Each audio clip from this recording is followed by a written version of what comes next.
Hello. Hello everybody, क्या हाल चाल। मैं हूं अफजल करीम और आपका some basic concept of chemistry में द मोस्ट वेलकम। तो चलिए स्टार्ट करते हैं। आज के बाद कल का लास्ट लेक्चर होगा, उसके बाद some basic concept of chemistry finish हो जाए। अच्छा, बोर्ड में एक रिएक्शन लिखा हुआ H2H2 plus O2 gives you 2H2O। ठीक है। अगर हम बात करें हिंदी मीडियम वाले स्टूडेंट्स, अगर कोई भी क्लास 11th में डायरेक्टली इंग्लिश मीडियम में इन्वॉल्व हुआ है तो उसके लिए ये रिएक्शंस में थोड़ा सा दिक्कत हो जाता है। क्या? रिएक्टेंट और प्रोडक्ट को पहचानने में। रिएक्टेंट और प्रोडक्ट को पहचानने में क्यों दिक्कत होता है? क्योंकि वो जो है शुरू से हिंदी में पढ़ के आया है। रिएक्टेंट जिसको शायद हिंदी में अभिकारक बोलते हैं, और प्रोडक्ट को क्या बोलते हैं? प्रतिफल बोलते हैं। ठीक है। हम लोग बचपन से हाँ, हम भी वैसे तो हम भी 10th में हिंदी मीडियम से पढ़े हैं। अभिकारक और प्रतिफल, ये तीर का निशान, तीर के दाएं ओर क्या लिखा जाता है? प्रतिफल लिखा जाता है। तीर के बाईं ओर अभिकारक लिखा जाता है। ये सब कुछ रूल्स थे इस उस समय। ठीक है। तो अभी जो है क्लास 11th जो हायर लेवल है क्लास 10th के रिस्पेक्ट में, तो वहां पे जो है आप डायरेक्टली समझिए कि एरो के लेफ्ट साइड में रिएक्टेंट और एरो के राइट साइड में प्रोडक्ट। रिएक्टेंट्स आपस में रिएक्ट करके प्रोडक्ट का फॉर्मेशन करता है। ठीक है। वैसे ये बहुत बेसिक है, आप सबको मालूम होगा। बेसिकली हिंदी मीडियम वाले को भी मालूम होगा, कोई दिक्कत वाली बात नहीं है। आज का हमारा क्या टारगेट है, चलिए फिर देखते हैं। टूडेज टारगेट आज का हमारा टारगेट है, क्या टारगेट है?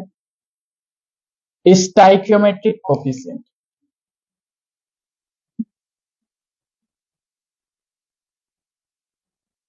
स्टाइकियोमेट्रिक कैलकुलेशन लिख सकते हैं।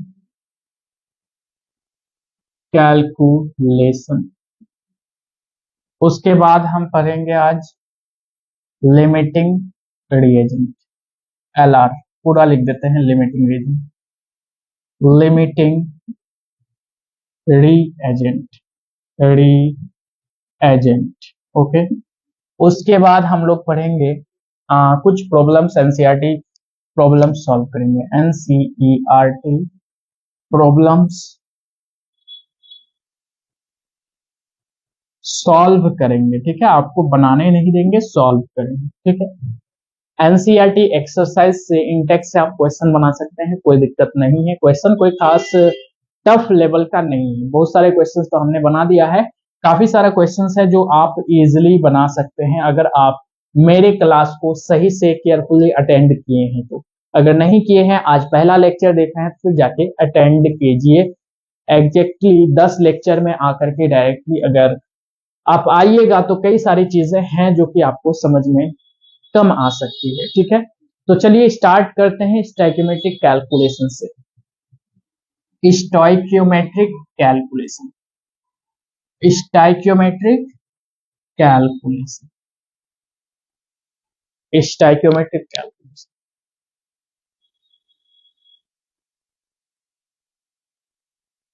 स्टोइकियोमेट्रिक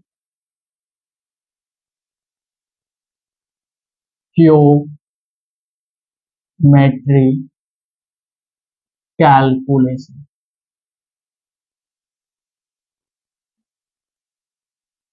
किसका कैलकुलेशन? स्टोइकियोमेट्रिक का। तो स्टोइकियोमेट्रिक कैलकुलेशंस को समझने के लिए पहले हमको टर्म समझना पड़ेगा कि व्हाट इज स्टोइकियोमेट्री। क्योंकि स्टोइकियोमेट्री का कैलकुलेशन ही हम लोग पढ़ रहे हैं। तो स्टोइकियोमेट्री का अगर हम हिस्टोरिकल पॉइंट ऑफ व्यू से देखें तो स्टोइकियोमेट्री एक ग्रीन वर्ड, दो वर्ड से आया है। ग्रीक वर्ड से आया है। Greek is a dead language जो कभी चेंज नहीं होता है। तो ग्रीक वर्ड से आया है। एक है स्टोइकियोन, एक क्या है? स्टोइकियोन। स्टोइकियोन का बेसिकली मतलब होता है एलिमेंट, और एक होता है आपका मेट्रोन। ये सिर्फ इंफॉर्मेशन के लिए है, यहां से आपका क्वेश्चन नहीं आएगा। मेट्रोन का मतलब होता है मेजर। मेजर स्टोइकियोन और मेट्रोन। स्टोइकियोन का मतलब एलिमेंट, मेट्रोन का मतलब मेजर, मेट्रोन का मतलब मेजर, एलिमेंट का मेजर, एलिमेंट का कैलकुलेशन। अगर हम डिफाइन करें कि what is stoichiometric calculation, stoichiometric calculation is nothing but calculation of masses, किसका, मास का कैलकुलेशन। या अगर हमारे पास रिएक्शन में गैस इन्वॉल्व है तो वहां पे गैस का भी, वॉल्यूम का भी कैलकुलेशन हो सकता है। यानी हम लिख सकते हैं sometimes volume calculation also, volume also, कुछ समय जो है आपका वॉल्यूम भी इन्वॉल्व हो सकता है, किसका, of the reactant and product, reactant and product, okay, involve in chemical reaction, chemical reaction, involve in chemical reaction.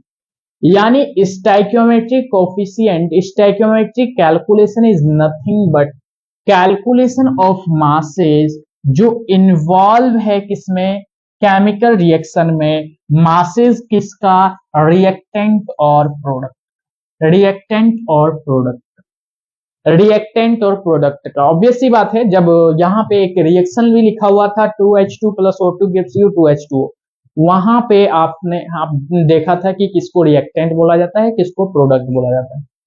तो जो भी केमिकल रिएक्शन में इन्वॉल्व है, क्या, रिएक्टेंट और प्रोडक्ट, रिएक्टेंट और प्रोडक्ट, केमिकल रिएक्शंस में इन्वॉल्व है जो भी रिएक्टेंट और प्रोडक्ट, उस रिएक्टेंट और प्रोडक्ट के मासेस का या वॉल्यूम का जब हम कैलकुलेशन करते हैं तो उसको बोलते हैं क्या, स्टोइकियोमेट्रिक कैलकुलेशन।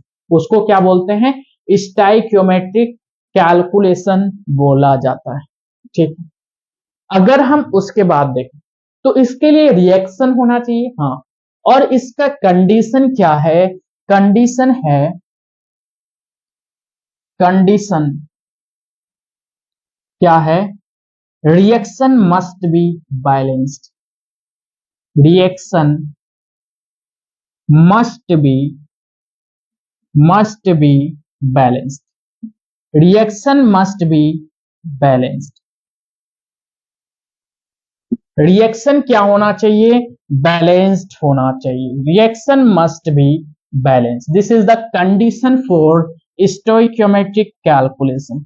यानी स्टोइकियोमेट्री का कैलकुलेशन तभी होगा, स्टोइकियोमेट्री का calculation is nothing but masses का कैलकुलेशन, किसमें, रिएक्टेंट एंड प्रोडक्ट में, जब आपका रिएक्शन बैलेंस्ड होगा।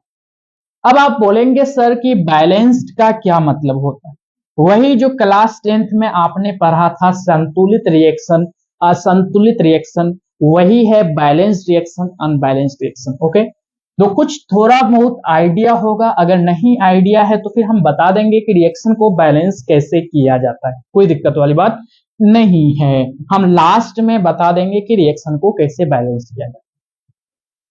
जैसे कि एग्जाम्पल के लिए हम एक बैलेंस्ड रिएक्शन लेते हैं, बैलेंस किया हुआ CH4 प्लस, ये गैस है, ठीक है, मीथेन गैस जिसको बोलते हैं, CH4 + 2O2, ये भी गैस है, गिव्स यू, जब भी कोई कार्बन कंटेनिंग कंपाउंड ऑक्सीजन के प्रेजेंस में रिएक्ट करता है तो हमेशा CO2 गैस देता है और वाटर गैस देता है, H2O गैस देता है। ठीक है, अगर हम बैलेंस करना चाहें तो 4 ऑक्सीजन 2-2, ठीक है, ये है आपका बैलेंस्ड रिएक्शन। ये क्या है, बैलेंस्ड रिएक्शन है, हमने अभी दे दिया, ठीक है। लास्ट में बताएंगे कि बैलेंस करने का क्या तरीका है। बेसिकली जो हम पढ़ेंगे तो कार्बन कंटेनिंग कंपाउंड ही पढ़ेंगे, तो इसी के बारे में रूल्स देखेंगे, ठीक है। अदरवाइज हम ऐसे देख सकते हैं, कई सारे नाइट्रोजन के रूल्स हैं नाइट्रोजन कंटेनिंग कंपाउंड्स के लिए, बस वो जो है ज्यादातर नहीं आता है। मैक्सिमम ऑफ द केसेस में आपको कार्बन कंटेनिंग कंपाउंड ही दिखेगा। आपको बोलेंगे कि यहाँ पे कितना है तो आप बोलेगा कि 1 है, ठीक है। यहां पर भी कितना है 1। अब जो ये फैक्टर है CH4, इसका जो फैक्टर 1 है, O2 का फैक्टर कितना है 2 है, CO2 का फैक्टर कितना है 1 है, H2O का फैक्टर कितना है 2। अच्छा आप बताइए कि इसमें रिएक्टेंट और प्रोडक्ट क्या है। ऑब्वियस सी बात है कि जो लेफ्ट साइड पर CH4 और O2 है ये आपका रिएक्टेंट है और CO2 H2O क्या है प्रोडक्ट, ठीक है। अब रिएक्टेंट और प्रोडक्ट का जो मल्टीप्लायर फैक्टर है, जैसे आपका मल्टीप्लायर फैक्टर मीथेन में 2 है, हाँ। ऑक्सीजन में 2 है, हाँ 2 है ऑक्सीजन में। मीथेन में 1 है। कार्बन डाइऑक्साइड में कितना है 1 है। और आपका वाटर में कितना है 1 है। इन सभी फैक्टर को, मल्टीप्लाइंग फैक्टर को अपन नाम देते हैं, क्या मालूम है, stoichiometry coefficient. Stoichiometry coefficient, stoichiometry coefficient नाम दिया। फिर से समझिए एक बार, फिर से समझिए, घबराने की कोई रिक्वायरमेंट जरूरत नहीं है। स्टोइकियोमेट्रिक कैलकुलेशन, स्टोइकियोन का मतलब होता है एलिमेंट, कैलकुलेशन मतलब मेट्रोन का मतलब होता है major. Stoichiometric calculation is nothing but calculation of masses, कुछ समय वॉल्यूम का भी कैलकुलेशन, ठीक है, of the reactant and product. किसका, रिएक्टेंट और प्रोडक्ट के मासेस का कहते हैं। किसमें, involve in chemical reaction. Obvious सी बात है, अगर आपका कहीं पर भी टर्म यूज होता है रिएक्टेंट एंड प्रोडक्ट, तो ऑब्वियस सी बात है कि वहां केमिकल रिएक्शन हुआ होगा, हाँ। स्टोइकियोमेट्रिक कैलकुलेशन को कैलकुलेट करने की कंडीशन क्या है कि रिएक्शन जो हुआ होगा वो must be balanced, reaction balanced होना चाहिए। अनबैलेंस्ड रिएक्शन में हम स्टोइकियोमेट्रिक कैलकुलेशन नहीं कर सकते। हमने एक बैलेंस्ड रिएक्शन लिखा जिसमें से एरो के लेफ्ट साइड वाला रिएक्टेंट है और राइट साइड वाला प्रोडक्ट है। आप लिख सकते हैं this is reactant, reactant, okay. और ये जो है आपका प्रोडक्ट है, क्या है, product, this is product, okay, ठीक है। रिएक्टेंट और प्रोडक्ट, रिएक्टेंट में जैसे मीथेन का मल्टीप्लाइंग फैक्टर, O2 का मल्टीप्लाइंग फैक्टर, CO2 का मल्टीप्लाइंग फैक्टर और H2O का मल्टीप्लाइंग फैक्टर। डजंट मैटर कि ये मल्टीप्लाइंग फैक्टर रिएक्टेंट का है या प्रोडक्ट का है, चाहे मल्टीप्लाइंग फैक्टर रिएक्टेंट का होगा या प्रोडक्ट का, दोनों को हम एक टर्म देते हैं क्या, स्टोइकियोमेट्रिक कोफिशिएंट, स्टोइकियोमेट्रिक कोफिशिएंट। क्या क्लियर है इतना बात। अब जो ये स्टोइकियोमेट्रिक कोफिशिएंट है, कभी कभी जरूरत के अनुसार इसको मोल्स भी बोला जाता है, इसी को जरूरत के अनुसार आप मॉलिक्यूल भी बोल सकते हैं और इसी को जरूरत के अनुसार आप वॉल्यूम भी बोल सकते हैं। बट कंडीशन ये है कि वॉल्यूम उस सिचुएशन में बोलेंगे जब आपका इंटायर केमिकल रिएक्शन गैस में होगा, जब आपका इंटायर केमिकल रिएक्शन गैस में होगा। क्या इतनी पॉइंट, इतना बातें क्लियर है। यानी आप जो है स्टोइकियोमेट्रिक कोफिशिएंट को क्या क्या टर्म दे सकते हैं, मोल्स दे सकते हैं, उसके बाद मॉलिक्यूल्स दे सकते हैं, वॉल्यूम दे सकते हैं। वॉल्यूम किस में, गैस में, ठीक, ओके, ठीक है सर, समझ में आया। अब जो हमने बोर्ड में केमिकल रिएक्शन लिखा है, इसको अगर लैंग्वेज में लिखें डिफरेंट टाइप्स के टर्म्स को यूज करके, तो देखिए क्या क्या लिख सकते हैं। उस साइड डस्टिंग करते हैं, ओके। क्या क्या हम इसी चीज को लिख सकते हैं,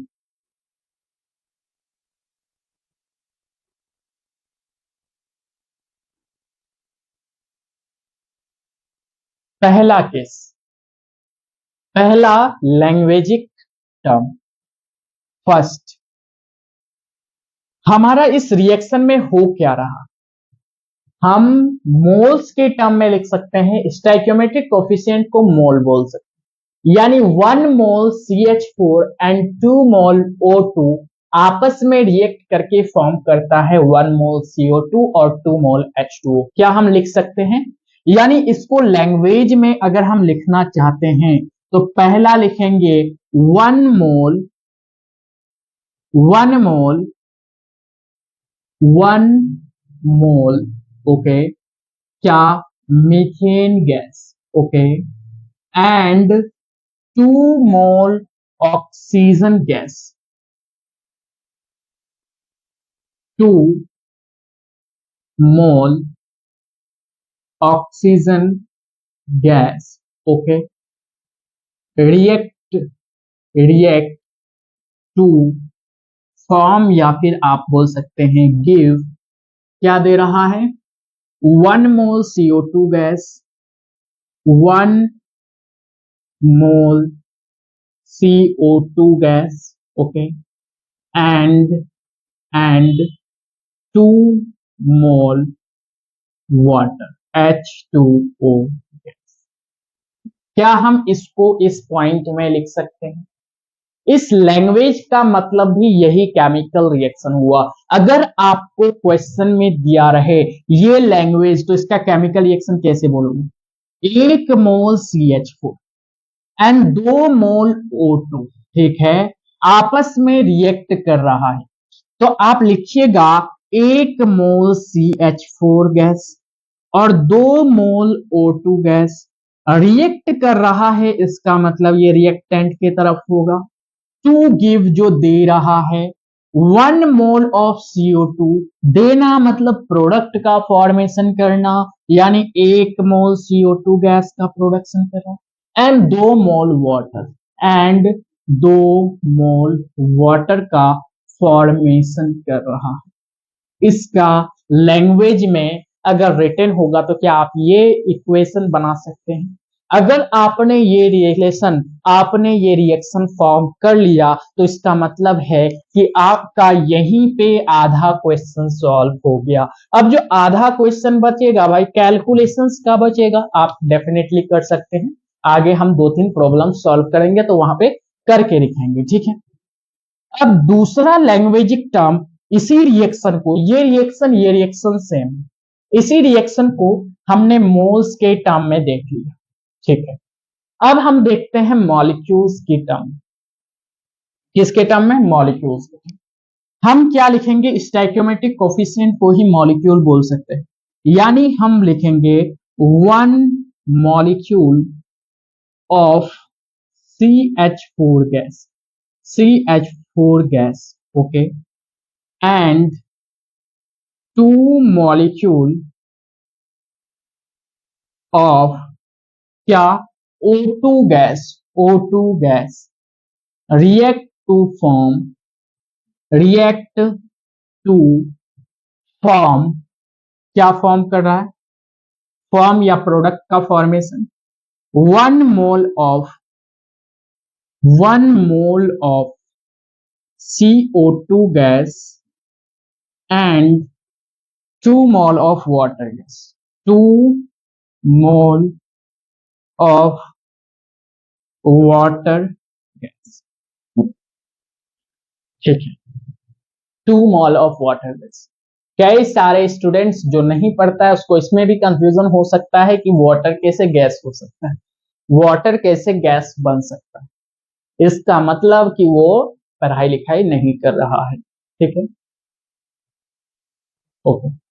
यानी इसी रिएक्शन को हम क्या लिख सकते हैं, 1 mole methane gas and 2 mole oxygen gas आपस में रिएक्ट करके 1 मोल कार्बन डाइऑक्साइड और 2 मोल वाटर गैस बनाता है, ठीक है। हमने मॉलिक्यूल्स के टर्म्स में भी लिख लिया। अब इसको वॉल्यूम के टर्म, वॉल्यूम 1 लीटर लिखें या फिर 1 लीटर के जगह पर 22.7 लीटर लिखें, क्योंकि स्टोइकियोमेट्रिक कोफिशिएंट को ही वॉल्यूम बोल देना भी ठीक है, और 22.7 लीटर को भी वॉल्यूम बोल देना सही है, सही है, ठीक है। यहां पे हम मोल्स नहीं निकाल रहे हैं, वॉल्यूम के टर्म्स में तो लिख सकते हैं 1 litre CH4 plus 2 litre O2 react to form 1 litre of CO2 and 2 litre of H2O, कोई दिक्कत नहीं है। बट आपका बुक में जो है 22.7 लीटर आपका लिखा हुआ है कि 22.7 लीटर CH4 एंड 45.4 लीटर आपका O2 आपस में रिएक्ट करके इतना इतना बनाता है। बट कोई दिक्कत नहीं, हम 1 लीटर भी लिख सकते हैं। यानी तीसरा पॉइंट क्या है आपका, वॉल्यूम के टर्म्स में, क्योंकि पूरा रिएक्शन में गैस ही दिख रहा है तो हम वॉल्यूम के टर्म्स में भी लिख सकते हैं। 1 litre of CH4 gas, okay, react with 2 litre of, किससे रिएक्शन करता है, 2 litre of O2 gas, okay, to give, तब जाकर के हमको क्या देता है, टू गिव 1 लीटर ऑफ आपका हो गया CO2 gas and 2 litre of H2O gas. कोई दिक्कत नहीं है, आप ये लिख सकते हैं। या फिर अगर बुक के लैंग्वेज पर लिखेंगे, यानी इसी टर्म को और करके हम लिख देते हैं कि आप 1 लीटर यूज ना करके आप लिख सकते हैं 22.7 litre of methane gas, okay, जिसका सिंपलेस्ट रेशियो हम ऊपर वाला फैक्टर में ही लिखे हैं। CH4 रिएक्ट विद किससे रिएक्ट करता है भाई, 22.7, 7 2 जाए 14, कैरी 1, 22 जाए 44 and 1 45.4 litre of O2 gas to give क्या दे सकता है आपका 22.7 litre of carbon dioxide gas and 45.4 litre of H2O gas. अब आप बोलेंगे कि दोनों में क्या डिफरेंस है, दोनों में कोई डिफरेंस नहीं है। यहाँ पे एग्जैक्टली जितना मान है उतना लिखा गया है और हमने लैंग्वेजिक टर्म में सिंपल तरीके से उसका सिंपलेस्ट रेशियो लिया है, कोई दिक्कत नहीं है, आप दोनों लिख सकते हैं, दोनों लिख सकते हैं। लेकिन अगर मेरा तरीका से ये वाला तरीका से लिखिएगा और बाय द फोल्ड आपको रिएक्शन में नंबर ऑफ मोल्स निकालने को बोल दिया जाए तो फिर ये तरीका गलत हो जाएगा। आपका ये तरीका हमेशा वैलिड है, यानी कि 22.7 लीटर ऑफ CH4, आपको अगर बोले कि number of moles of CH4 निकालिए, रिएक्शन दे दे, तो फिर आप वहां पे फंस जाएंगे। तो आपको सेकंड जो बुक का लैंग्वेज है वो हमेशा यूज रहेगा। आप इस टाइप के क्वेश्चंस में अगर आपको रिएक्शन बैलेंस करना है, सिर्फ और सिर्फ रिएक्शन लिखना है, तो आप मेरे वाले फैक्टर से चलेंगे तो ज्यादा बेटर होगा, कोई दिक्कत वाली बात नहीं है। तो यहाँ पे हमने मोल्स के टर्म्स में भी देख लिया, मॉलिक्यूल्स और वॉल्यूम्स के टर्म्स में भी बोल दिया। अब कई सारे बच्चे क्या कंसेप्ट लगाते हैं कि सर मास के भी टर्म्स में हम क्या रख सकते हैं, बिल्कुल नहीं, मास के टर्म्स में हम नहीं रख सकते। स्टोइकियोमेट्रिक कोएफिशिएंट को हम मास नहीं मान सकते हैं, बिकॉज जितने भी सारे रिएक्टेंट है या फिर प्रोडक्ट है सबका मास सेम नहीं है। अगर सेम होता तो हम स्टोइकियोमेट्रिक कोएफिशिएंट को ही मास के टर्म्स में लिख सकते थे। देखिए मास के टर्म्स में कैसे होगा ये लैंग्वेज, अगर हम रिएक्शन यहाँ पे भी लिखा हुआ है, इसको डस्ट साफ करते हैं, ठीक है।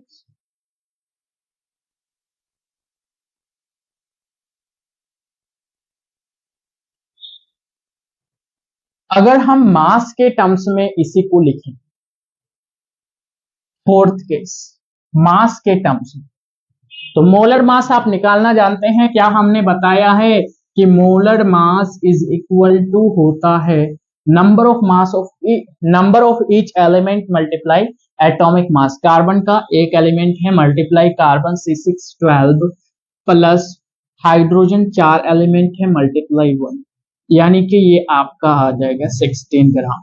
आपके कैलकुलेशन के लिए बताया है, हम तो डायरेक्टली निकाल सकते हैं, कोई दिक्कत वाली बात नहीं है। यानी आप क्या लिख सकते हैं इसमें, देखिए आप लिख सकते हैं 1 मोल CH4, 1 मोल CH4 में 16 ग्राम इन्वॉल्व होता है मोलर में, 16 gram of methane gas, okay, and 2 mole O2 and 2 mole O2 oxygen, 16 two जाए 32, 16 टू जाए 32, ठीक है, 32 gram of O2, okay, gas है जो कि आपस में रिएक्ट करता है, react to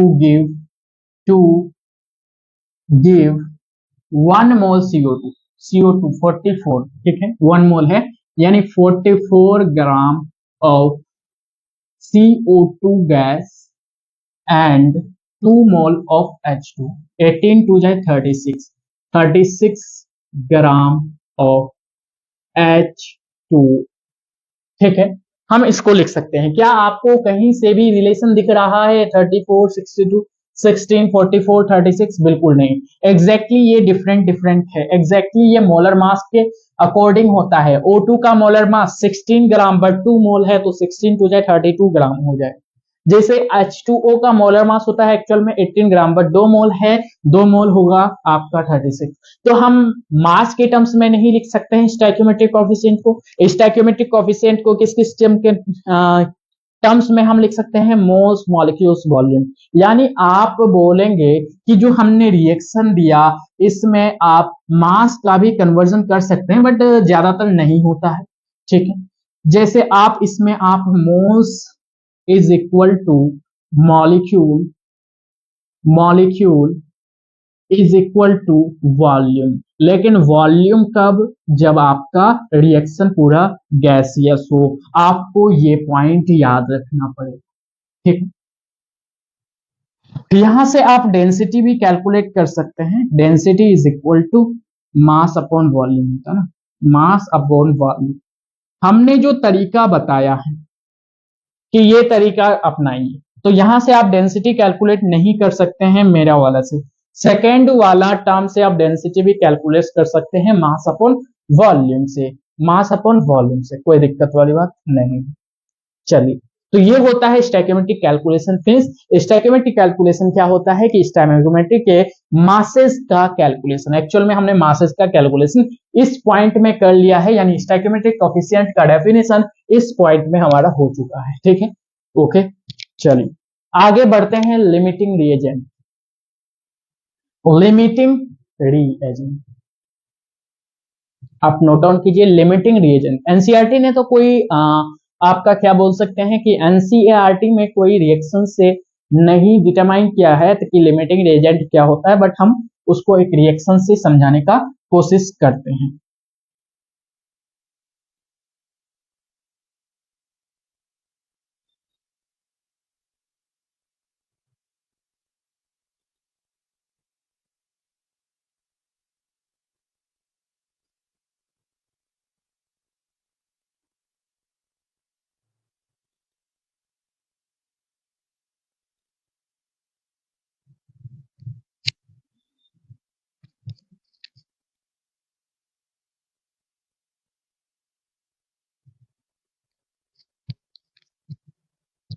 limiting reagent,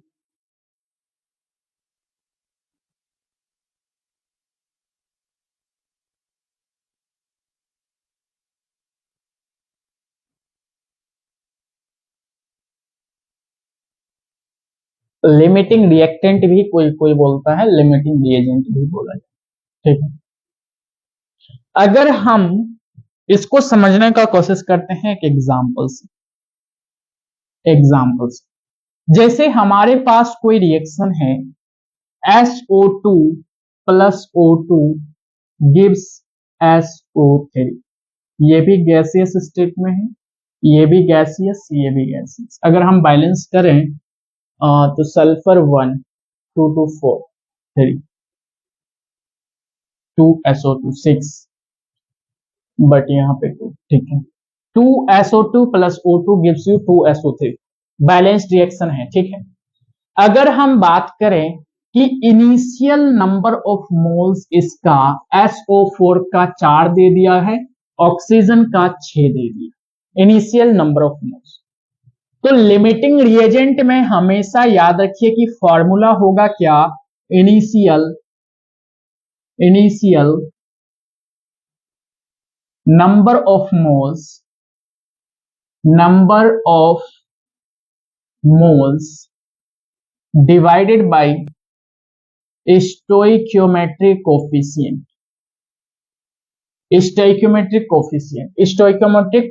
initial number of moles divided by stoichiometric coefficient, ये क्या है, फॉर्मूला है, क्या निकालने का, लिमिटिंग रिएजेंट।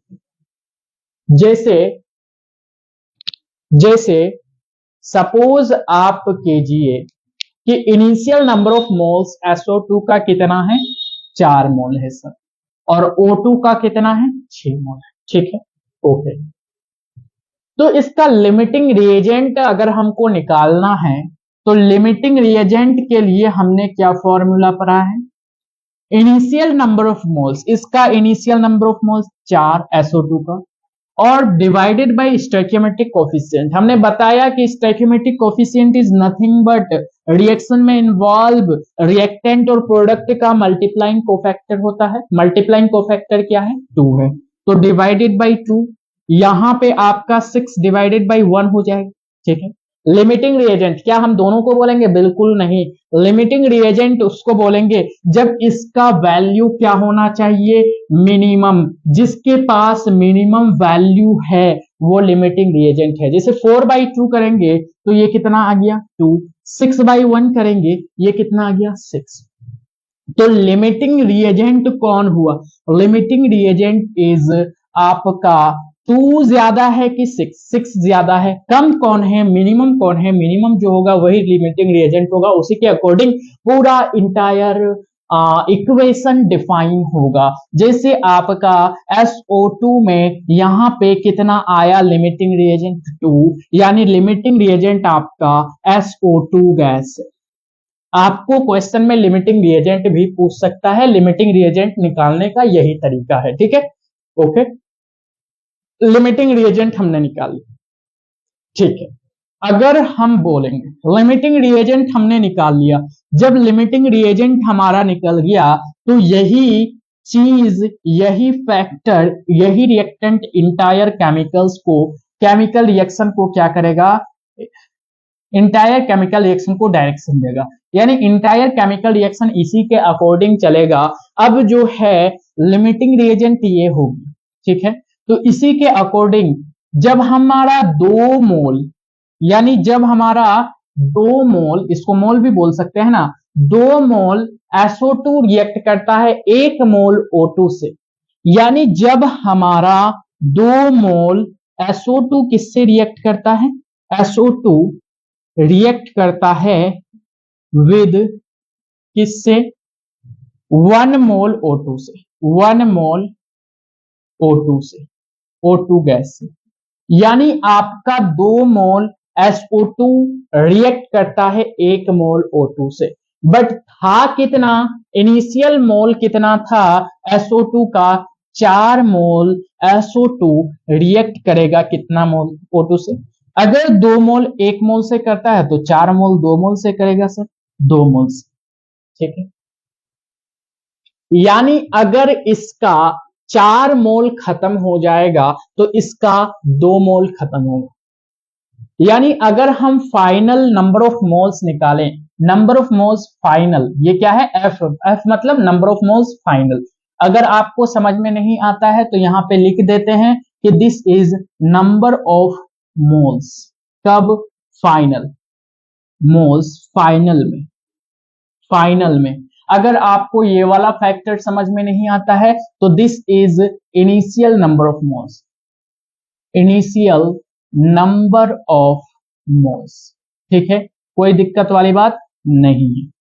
तो फाइनल नंबर ऑफ मोल्स जब इसका 2 मोल, इसका 1 मोल रिएक्ट करता है, तो 4 मोल से 2 मोल रिएक्ट करेगा, चारों का चारों मोल इसका खत्म हो जाएगा क्योंकि लिमिटिंग रिएजेंट है, तो फाइनल नंबर ऑफ मोल्स 0 बचेगा। ये 2 मोल से 1 मोल रिएक्ट करता है, तो 4 मोल से 2 मोल रिएक्ट किया, 4 मोल से 2 मोल जब रिएक्ट किया तो टोटल था 6, 6 में से 4 बच गए। ओके, उसी तरीके से यही रिएक्शन डिफाइनिंग फैक्टर है क्योंकि ये लिमिटिंग रिएजेंट है। अब आगे हम क्या लिख सकते हैं कि ये 2 मोल SO2 जब रिएक्ट करता है तो 2 मोल SO3 प्रोडक्ट का फॉर्मेशन होता है, यानी 2 मोल SO2 प्रोड्यूस कितना, 2 मोल SO3 गैस, दोनों ही गैस है। 2 मोल SO2 गैस जब रिएक्ट करता है O2 के साथ तो प्रोड्यूस कितना करता है, 2 मोल SO3। तो बताइए 4 मोल का जब रिएक्शन हो जाएगा तो क्या 4 मोल SO3 ही प्रोड्यूस होगा, यानी 4 मोल रिएक्ट करके 4 मोल SO3 प्रोड्यूस करेगा। यस और नो, हाँ करेगा सर, यस और नो। तो फाइनल मोल कितना बनेगा इसका फाइनल, इनिशियल में 0 था तो फाइनल में कितना हो गया, 4। अब यहां पे क्वेश्चंस कई सारे बन सकते हैं, जितना सारा एग्जामिनर को क्वेश्चन समझ में आएगा उतना बना सकता है। ओके, उतना बना सकता है। जैसे क्या क्या क्वेश्चन बनेगा, यहां पे देखिए आपको पूछेगा पहला question, first question, who is limiting reagent, आपका जवाब होना चाहिए SO2। कैसे हमने डिफाइन किया, limiting reagent is equal to initial number of moles बटे स्टोइकोमेट्रिक कोफिशिएंट, जिसका मिनिमम आ गया वो लिमिटिंग रिएजेंट हो गया। This is a gas. अगर आपको बोलेगा final number of moles of reactant नहीं, प्रोडक्ट, तो आप क्या बोलेंगे, प्रोडक्ट जो है आपका 4 मोल आए, 4 मोल। प्रोडक्ट का नाम क्या है, आपका SO3 गैस। एक बार हम देख लेते हैं कि क्या यहां तक विजिबल है, अगर नहीं है तो फिर हमको फिक्स करना पड़ेगा, बिकॉज ठीक है विजिबल हो रहा है, SO3 गैस। ठीक है, 2 क्वेश्चंस आपका बन गया। अब तीसरा क्वेश्चन क्या बन सकता है, तीसरा क्वेश्चन आपका बन सकता है इसमें,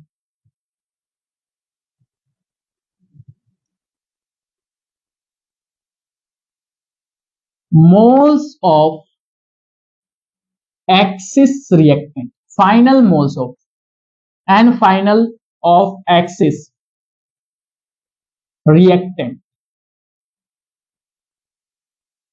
यानी जो फाइनल मोल है, एक्सिस रिएक्टेंट आपका कौन हो गया, ये लिमिटिंग है तो दूसरा एक्सिस, लिमिटिंग एक होगा तो उसके अलावा जितने भी सारे होंगे वो एक्सिस उसके रिस्पेक्ट में। ठीक है, तो एक्सिस में आपका O2 आ गया, O2 का फाइनल कितना है, 4 है, O2 का फाइनल कितना है, 4। आप लिखेंगे भैया 4 मोल कौन, O2 गैस, यानी 4 मोल O2 गैस बच जाएगा, 4 मोल O2 गैस बच जाएगा।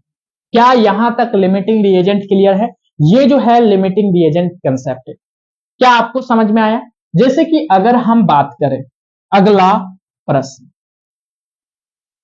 यहां पे थोड़ा सा ज्यादा मतलब कॉम्प्लेक्सिटीज आपको दिख रहा है, अगर आप समझेंगे धीरे धीरे तो फिर कॉम्प्लेक्सिटीज 0% है, बिल्कुल भी कॉम्प्लेक्सिटीज नहीं है, समझ में आ रहा है। अगर आपको समझ में नहीं आ रहा है तो चलिए देखते हैं दूसरा सिंपल एग्जांपल लेकर के। हमारे पास क्या है, वाटर H2 गैस है, 2H2 gas plus O2 gas gives you 2H2O gas. Suppose हमने इनिशियल मोल किया, क्या इसका हमारा है 8 मोल, इसका है 12, इसका है 0 इनिशियल। ठीक है, अगर हम निकालेंगे यहाँ पे लिमिटिंग रिएजेंट तक ही बताते हैं, लिमिटिंग रिएजेंट निकालेंगे भैया, limiting reagent means initial number of moles divided by stoichiometric coefficient जो कि 2, limiting reagent means initial number of moles divided by stoichiometric coefficient. अगर इसको कट आउट करेंगे तो ये 4 आएगा, इसको कट आउट करेंगे तो ये 12 आएगा, 12 आएगा, यस और नो, हाँ 12 आएगा सर। 12 आएगा। कौन ज्यादा है? ज्यादा वाला कभी भी लिमिटिंग रिएजेंट नहीं होगा। ये एक्सिस रिएक्टेंट है। ये क्या है? Axis reactant. This is axis reactant. आप इसको बोल सकते हैं कि ये एक्सिस रिएक्टेंट है। एक्सिस रिएक्टेंट है। आपका लिमिटिंग रिएजेंट कौन है? This is limiting reagent. Limiting reagent. Limiting reagent. Is it clear? Yes और नो? हाँ सर क्लियर। चलिए अब देखते हैं, यही दो टॉपिक्स तो था। हाँ कुछ एनसीईआरटी के प्रॉब्लम्स देखते हैं। चलिए और थोड़ा सा और चर्चा करते हैं। किस पर? बैलेंस्ड रिएक्शन, यानी बैलेंसिंग के क्या तरीका है, क्योंकि कई सारे स्टूडेंट्स को इसके बारे में नहीं मालूम होगा। Balancing rule,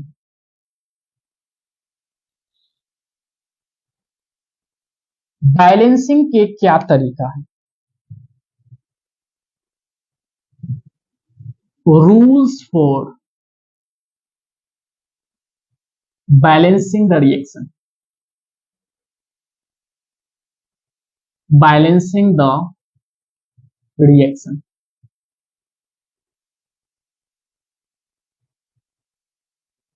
rules for balancing the reaction.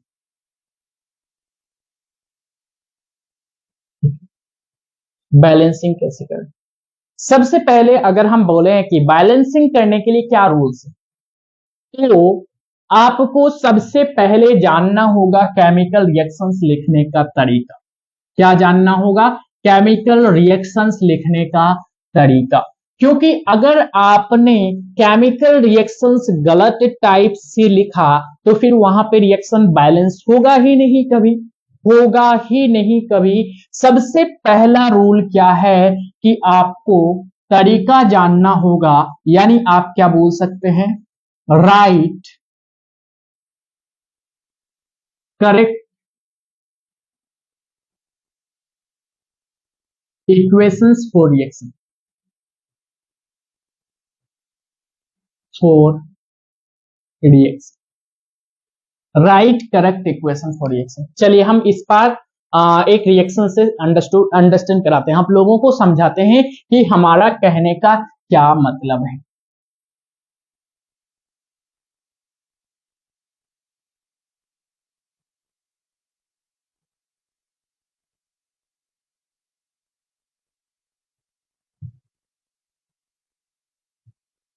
Right correct equation for reaction. सबसे पहले सही इक्वेशन लिखना पड़ेगा रिएक्शन के लिए।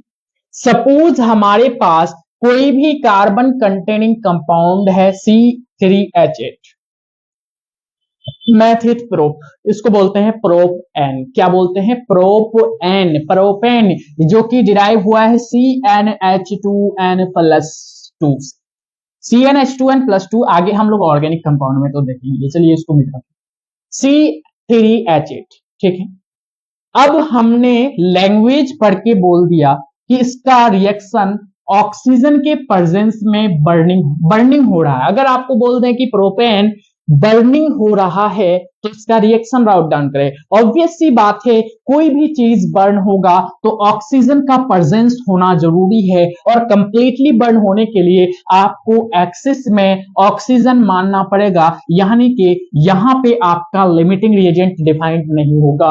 अगर लिमिटिंग रिएजेंट आपको दोनों में बोला जाए विदाउट एनी किसी भी चीज के दिए हुए, तो आप बेशक आप प्रोपेन को बोल सकते हैं, क्योंकि जब भी ये बर्न करता है तो एक्सिस ऑक्सीजन के प्रेजेंस में करता है।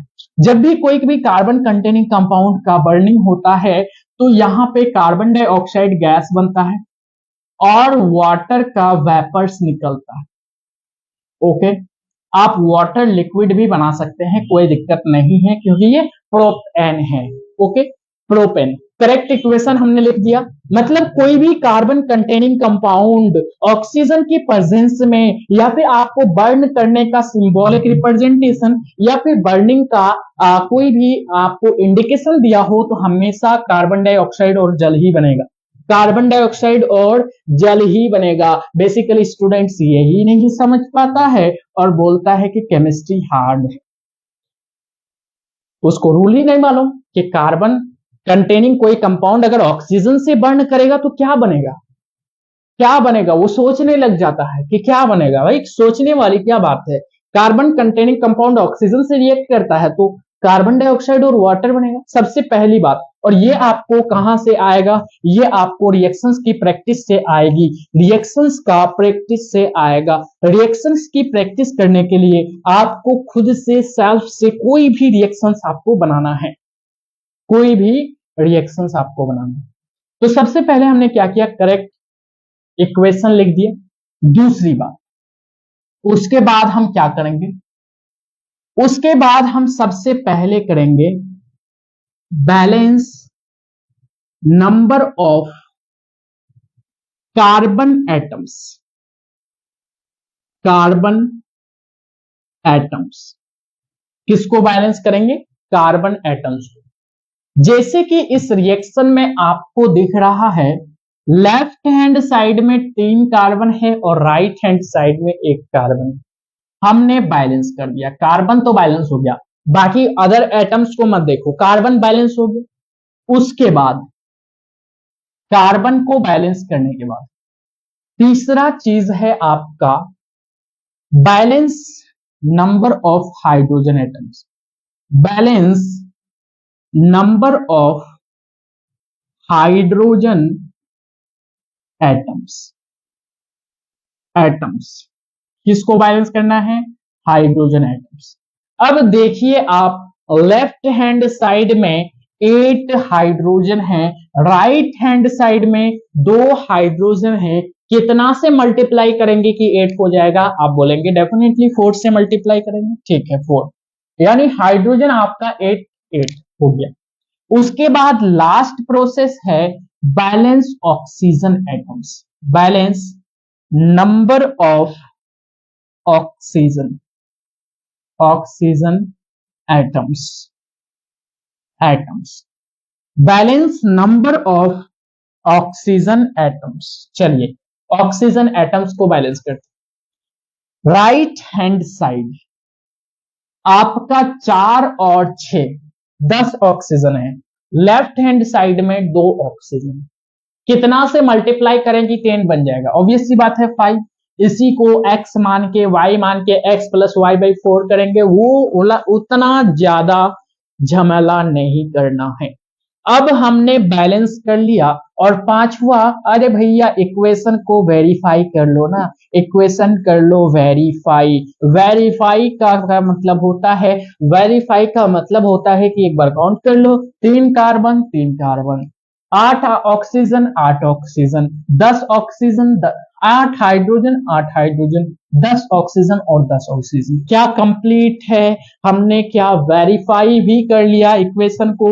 This is the correct equation. Carbon containing compound के लिए ये रूल वैलिड होगा, क्योंकि मैक्सिमम ऑफ द चैप्टर्स में, कई सारे चैप्टर्स में, अधिकांश क्या इंटायर केमिस्ट्री में अगर हम बोले कि तो कार्बन कंटेनिंग कंपाउंड ही इन्वॉल्व है, कहीं कहीं पर आपका नाइट्रोजन कंटेनिंग कंपाउंड आ जाएगा, लेकिन ज्यादातर ऑर्गेनिक कंपाउंड ही है। कार्बन कंटेनिंग कंपाउंड को हम ऑर्गेनिक कंपाउंड बोलते हैं, नाइट्रोजन कंटेनिंग कंपाउंड को हम क्या बोलते हैं, इनऑर्गेनिक कंपाउंड, ठीक है। चलिए अब जो है कुछ एनसीईआरटी के प्रॉब्लम सॉल्व कर लेते हैं फटाफट, उसके बाद क्लास को बाइंड अप करेंगे।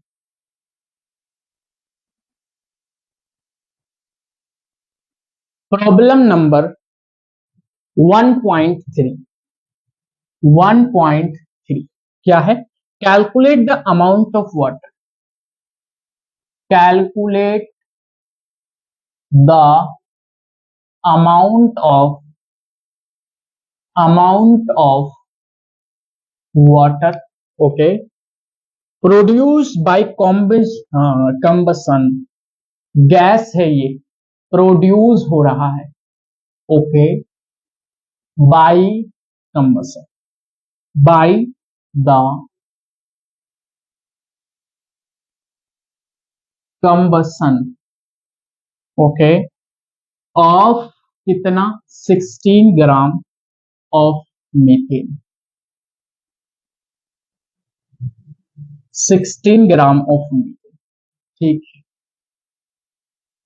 ओके, बहुत ही सिंपल क्वेश्चन है। देखिए, कैलकुलेट करना है क्या, अमाउंट ऑफ वाटर, ठीक, प्रोड्यूस हो रहा है, इसका मतलब अमाउंट ऑफ वाटर प्रोड्यूस हो रहा है, तो एरो के राइट साइड में होगा, क्योंकि प्रोड्यूस हो रहा है मीन्स प्रोडक्ट होगा, ठीक है, H2O प्रोडक्ट गैस के फॉर्मेट में। बाय कंबसन, कंबसन मतलब जल रहा है, जिसका सिंबॉलिक रिप्रेजेंटेशन ये होगा of 16 gram of methane, methane जल रहा है भाई, मीथेन CH4 जल रहा है। क्या कार्बन कंटेनिंग कंपाउंड है? Yes sir, carbon containing compound है और 16 ग्राम है। 16 ग्राम का मतलब 1 मोल, तो 1 मोल CH4 जब O2 से रिएक्ट करेगा, क्योंकि कंबसन हमेशा ऑक्सीजन के प्रेजेंस में होता है, कोई भी चीज जलेगा तभी जब ऑक्सीजन होगा, और ऑक्सीजन से जो कोई भी कार्बन कंटेनिंग कंपाउंड जलेगा तो हमेशा कार्बन डाइऑक्साइड और वाटर बनेगा। ओके, रिएक्शन को बैलेंस कीजिए, कार्बन एक, कार्बन एक, हाइड्रोजन 4, लेकिन यहाँ पे 2 है तो 2 से मल्टीप्लाई कर दो, ऑक्सीजन 2, ऑक्सीजन इधर 2 2 4 2, तो इधर 2 से मल्टीप्लाई कर दो। क्या ये बैलेंस रिएक्शन हो गया? यस। कैलकुलेट करना है क्या, H2O, यानी अमाउंट ऑफ H2O, यानी mass of H2O gas calculate करना है, ठीक, कोई दिक्कत वाली बात नहीं है। आपका मीथेन का गैस दे रखा है, क्या मीथेन गैस 1 मोल से वाटर का, वाटर गैस कितना मोल बन रहा है सर? 2 मोल बन रहा है, 1 मोल से 2 मोल बन रहा है, यानी आप लिख सकते हैं कि मीथेन 16 ग्राम है। आप लिख सकते हैं 1 मोल मीथेन, CH4 लिखिए ना, CH4 gives 2 मोल H2O, और 2 मोल H2O गैस, देखिए आंसर आ गया ना, H2O गैस 2 मोल है, हमको पता है कि 1 मोल H2O इज इक्वल टू 18 ग्राम, तो 2 मोल H2O क्या 36 ग्राम आएगा कि नहीं आएगा? This is my correct answer, 36 ग्राम, कोई डिफरेंस नहीं है। लेकिन अगर आपको केमिकल रिएक्शन ही लिखना नहीं आता तो ये फिर क्वेश्चन, ये प्रॉब्लम आपको इतना भयंकर लगता, इतना ज्यादा कॉम्प्लेक्सिटीज इस प्रॉब्लम्स में महसूस होती कि कुछ और क्या ही बोल सकते हैं, ठीक है।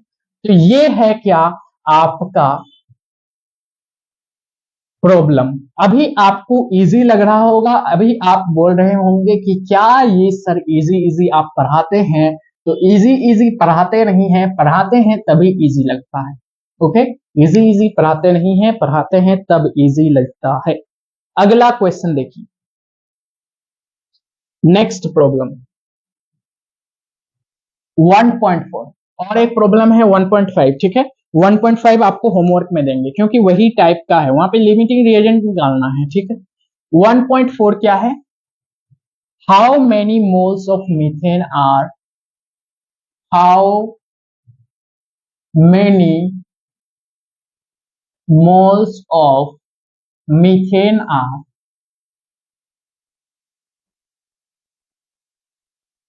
Methane are, okay, how many moles of methane are required, अच्छा रिक्वायर्ड,